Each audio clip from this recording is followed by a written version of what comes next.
Hello everyone, I'm Ambika Raina, All India Rank 164 in UPSC Civil Services Examination 2022। ये मेरा तीसरा attempt था और तीनों बार ही मैं प्रीलिम्स पास कर पाई थी। तो आज इस वीडियो में मैं आपको बताने वाली हूँ कि कैसे मेरी स्ट्रैटेजी रही, क्या क्या मेरे सोर्सेज थे, कैसे मैंने प्रैक्टिस किया and eventually how was I able to pass prelims all 3 times. इस वीडियो को मैं 4 पार्ट्स में डिवाइड करूंगी। पहली चीज़ है स्टैटिक की क्या प्रिपरेशन रहनी चाहिए, क्या बेसिक बुक्स आप फॉलो कर सकते हैं और क्या टाइमलाइन रहेगी इसकी। दूसरी चीज़ है करंट अफेयर्स कैसे प्रिपेयर करना है। तीसरी चीज़ है प्रीवियस ईयर्स क्वेश्चंस जो कि PYQs रहते हैं उनको कैसे यूटिलाइज कर सकते हैं। और लास्टली मॉक्स कैसे लगाने हैं, कितने लगाने हैं, उनको एनालाइज कैसे करना है। तो शुरू करते हैं first of all static section से। अभी ऑलमोस्ट 6 मंथ्स बचे हैं प्रीलिम्स एग्जामिनेशन 2024 के लिए। सो मैं आपको टाइमलाइन रफली अभी से लेकर मई तक की बताऊंगी, कैसे आप दिसंबर से लेकर मई तक डिवाइड कर सकते हैं time. So from December till February you should be able to finish your basic books of static so that you are able to start revising them. How I did it was कि दिसंबर में जैसे ही मैं कोई भी subject पढ़ना शुरू कर रही थी तो मैं उसका एक छोटा सेक्शनल मॉक लगाती थी so that I can see कि मैं कहाँ स्टैंड करती हूँ। एट दिस पॉइंट अगर आप प्रीलिम्स दे रहे हैं 2024 के, तो मैं अज्यूम कर रही हूँ कि आपने एक बार तो सारी बेसिक बुक्स पढ़ी होंगी, तो आपकी ओवरऑल एक अंडरस्टैंडिंग होगी और आप एक मॉक लगा सकते हैं सेक्शनल का। इससे निराश नहीं होना है। जो मैंने पहली बार पॉलिटी का मॉक लगाया था लक्ष्मीकांत पढ़ने के बाद, उसमें मेरे शायद ही कुछ 25 मार्क्स आए थे, तो मैं काफ़ी सैड हुई थी। बट ये पॉइंट नहीं है। अभी इस समय पे अगर आप मॉक लगा रहे हैं, उसका पॉइंट है ये समझना कि क्या आपकी कमी है प्रिपरेशन में, कहाँ आपको ज़्यादा ध्यान देना है, कौन सी आपकी स्ट्रेंथ्स हैं, वीकनेसेस हैं एंड कैसे इसको ओवरकम करना है। सो बिल्कुल भी निराश नहीं होइए, इनको मॉक्स को अच्छे से यूटिलाइज करिए। सो इन दिसंबर मैंने कैसे प्रिपेयर किया था, दिसंबर मैंने महीना रखा था पॉलिटी और मॉडर्न हिस्ट्री के लिए, क्योंकि इसका काफ़ी वेटेज होता है और इसकी बेसिक बुक्स बहुत ही सफिशेंट रहती हैं फॉर प्रीलिम्स। पॉलिटी के लिए मैंने 2 हफ्ते रखे for Laxmikanth and for modern history I studied from Spectrum, again 2 weeks for that. So पहले हफ्ते में ही अगर आप एक सेक्शनल मॉक लगाएंगे और फिर आप पढ़ाई करेंगे, फिर हफ्ते के एंड में एक और सेक्शनल मॉक लगा के आप देख सकते हैं कि आपकी प्रोग्रेस कैसी है, क्या आप उस पॉइंट ऑफ व्यू से उस बुक को पढ़ रहे हैं जिस पॉइंट ऑफ व्यू से प्रीलिम्स में क्वेश्चंस आते हैं या नहीं। तो आपको नॉलेज गेन करने के लिए सिर्फ बुक्स नहीं पढ़नी, आपको इस पर्सपेक्टिव से बुक पढ़नी है कि उसके कैसे सवाल बनेंगे और आप कैसे उनको सॉल्व कर सकते हैं। देन जनवरी में मैंने इकोनॉमिक्स पढ़ा था, मेरे खुद के नोट्स बनाए थे मैंने मृणाल सर के लेक्चर्स से, एंड मैंने मैप्स पढ़ लिए थे बहुत सारे ज्योग्राफी के along with my notes of NCERT। In case आप जनवरी में इकोनॉमिक्स को अच्छे से पढ़ पाते हैं तो आपको एक बेस बन जाता है सो दैट फरवरी में जब बजट और इकोनॉमिक्स सर्वे आएगा आप उसको ढंग से पढ़ सकते हैं, समझ सकते हैं, अप्लाई कर सकते हैं अपने आंसर्स में। सो ये बहुत इंपॉर्टेंट रहता है कि before the budget comes out, before the economic survey comes out, you have a strong foundation in economics. So from December to January 4 subjects आपके पूरे हो गए, polity, modern history, economics as well as geography. अब आते हैं फरवरी में मैंने किया था environment from Shankar book and art and culture from Nitin Singhania sir's book and ancient and medieval history मैंने पढ़ा था from Tamil Nadu state books. So this was my February schedule. आप एक हफ्ता या 2 हफ्ता दे सकते हैं एक सब्जेक्ट को। सबसे ज़्यादा इम्पॉर्टेंट क्या रहता है इसमें कि आप जो सेक्शनल टेस्ट हैं, जो मॉक्स होते हैं, sectional test of prelims mocks, उनको सही तरीके से यूटिलाइज करें, क्योंकि आप कांस्टेंट फीडबैक लूप में जा सकते हैं। अगर आप एक सेक्शनल टेस्ट दे रहे हैं, आप समझ रहे हैं ये मेरी वीकनेस है, यहाँ पे मुझे नहीं समझ आ रहा है, ये मेरी गलतियाँ हो रही हैं, और फिर आप जाके फिर से पढ़ रहे हैं वो बेसिक बुक और समझ रहे हैं कि कैसे आपको आंसर करना है, तो वो आपके लिए बहुत ज़्यादा फायदेमंद होगा और आपका माइंड एक तरह से ट्रेन हो जाएगा कि कैसे सवाल को देखना है और उसका आंसर कैसे देना है। इसका मतलब फरवरी तक आपका सारा polity, modern history, economics, geography, environment, ancient and medieval history as well as art and culture एक बार अच्छे से पढ़ा जा चुका है सारी बेसिक बुक्स से। इसके बाद आते हैं हम करंट अफेयर्स सेक्शन पे। करंट अफेयर्स एक बहुत ही ऑनगोइंग प्रोसेस रहता है। मैं रोज़ 2 न्यूज़पेपर्स पढ़ती थी, the Hindu and Indian express. आप एक भी अगर बहुत रिलीजियसली फॉलो कर रहे हैं तो आई फील वो इनफ हो सकता है, as long as you are compensating in the other department such as current affair dailies, current affair मंथलीज।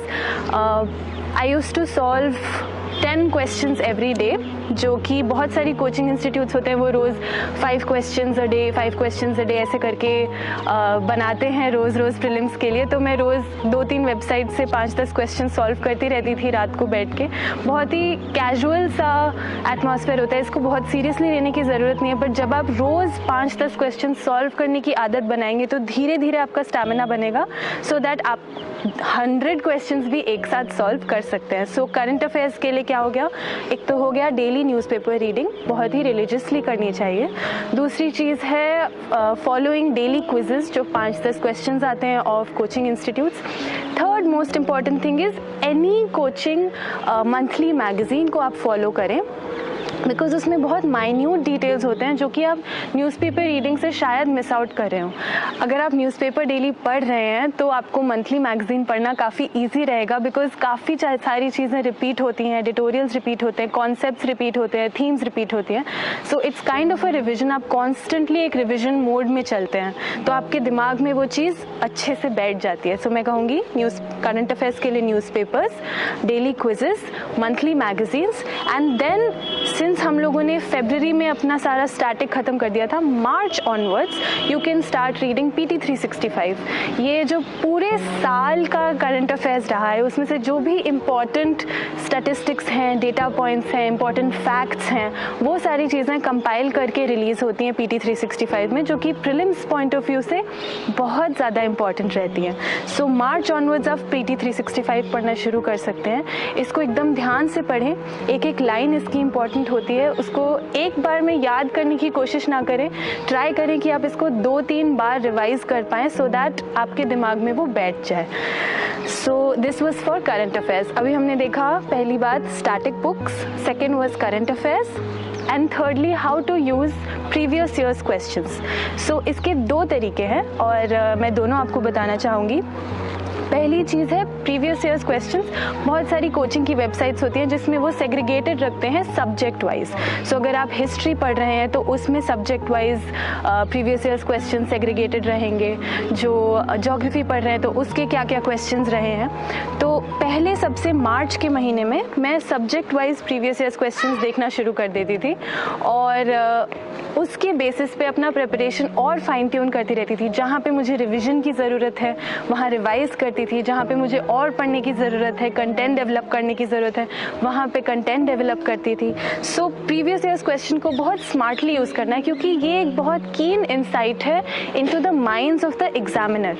जो एग्जामिनर है उसने आपको बहुत बेसिक सा, UPSC आपको बहुत बेसिक सा सिलेबस देता है प्रीलिम्स का, उसमें इतना ज़्यादा कुछ इंसाइट नहीं मिल पाता है, बट आप सबसे ज़्यादा इंसाइट प्रीवियस ईयर्स क्वेश्चन से देख सकते हैं। जब आप प्रीवियस ईयर्स क्वेश्चंस को अच्छे से पढ़ेंगे, समझेंगे कि वो क्या पूछना चाहते हैं, तो एक तरह से आपका माइंड ऐसे वर्क करने लगेगा कि क्या एग्जामिनर ढूंढ रहा है, किस टाइप के सवाल पूछे जा रहे हैं। So previous years questions first of all subject wise आप पढ़ लें। उसके बाद जब अप्रैल और मई का महीना आता है और प्रीलिम्स बहुत क्लोज हो जाता है, तो मैंने काफ़ी सारे प्रीवियस ईयर्स क्वेश्चंस जो पिछले 5-10 साल के प्रीवियस ईयर्स क्वेश्चंस होंगे वो पूरे सॉल्व किए थे, प्रॉपर एग्ज़ाम टाइप इन्वायरमेंट में बैठ के, विदाउट सीइंग द आंसर्स, सही तरीके से बिहेवियर रख के कि मैं एग्ज़ाम हॉल में बैठी हूँ, सो दैट मेरे माइंड को समझ में आए कि ये सीरियसली लेना है और स्टेक्स बहुत हाई हैं, और उसी तरीके से उसी माइंडसेट के साथ वो सॉल्व किए जैसे कि मैं एक्चुअल एग्ज़ाम दे रही हूँ। तो आप प्रीवियस ईयर्स क्वेश्चंस को ऐसे भी यूज़ कर सकते हैं, क्योंकि एग्ज़ाम टाइप इन्वायरमेंट में कैसे आप अप्रोच करेंगे चीज़ों को वो बहुत डिफरेंट होता है from the comfort of your home. So ये तीसरी चीज़ देख ली हमने, प्रीवियस ईयर्स क्वेश्चंस को कैसे यूज़ करना है। Now lastly but most importantly, मॉक्स कैसे लगाने हैं प्रीलिम्स के।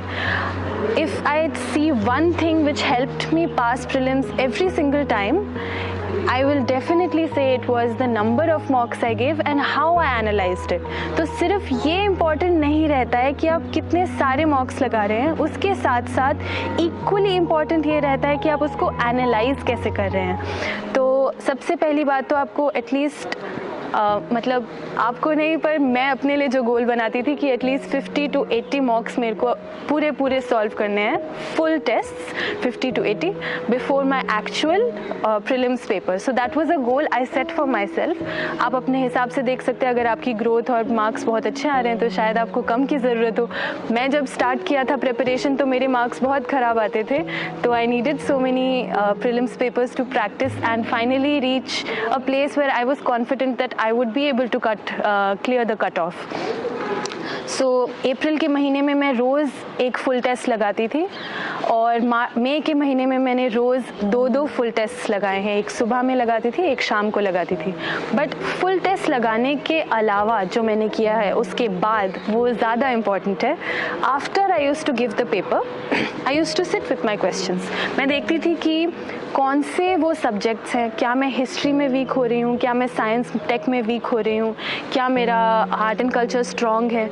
ये सारी चीज़ें मैं अच्छे से बैठ के एनालाइज करती थी. और दूसरी चीज़ जो मैं देखती थी कि मेरी एक्यूरेसी कितनी है, क्या अगर मैं एक ऑप्शन एलिमिनेट करके कुछ टिक कर रही हूँ तो वो सही आ रहा है कि वो गलत आ रहा है, क्या मैं 2 ऑप्शन एलिमिनेट करके टिक कर रही हूँ तो मेरा कितना एक्यूरेसी आ रहा है, अगर मैं बिल्कुल ही श्योर हूँ फिर भी मेरा कितना एक्यूरेसी आ रहा है. तो ये दोनों चीज़ें जब कंबाइन हो जाती हैं, जब मैं देख सकती थी अच्छा अगर मैं हिस्ट्री का कोई सवाल करती हूँ और उसमें 2 ऑप्शन एलिमिनेट करती हूँ तो मेरे मोस्टली सही आ रहे हैं, और अगर मैं साइंस और टेक में 3 भी एलिमिनेट कर रही हूँ तो भी मेरे गलत आ रहे हैं. तो मुझे उससे अपनी ही स्ट्रेंथ समझ में आएगी कि कौन सी जगह पे मुझे रिस्क लेनी चाहिए और कौन सी जगह पे मुझे कॉन्फिडेंटली वो क्वेश्चन छोड़ देना चाहिए. क्योंकि जब आप एग्ज़ाम हॉल में बैठे होते हैं उस टाइम आपके पास आंसर की नहीं होती है. यूजुअली लोग मॉक्स में आंसर की साइड पे रख के थोड़ा बहुत देखते रहते हैं, अच्छा मेरा सही जा रहा है कि गलत जा रहा है, कैसा जा रहा है पेपर.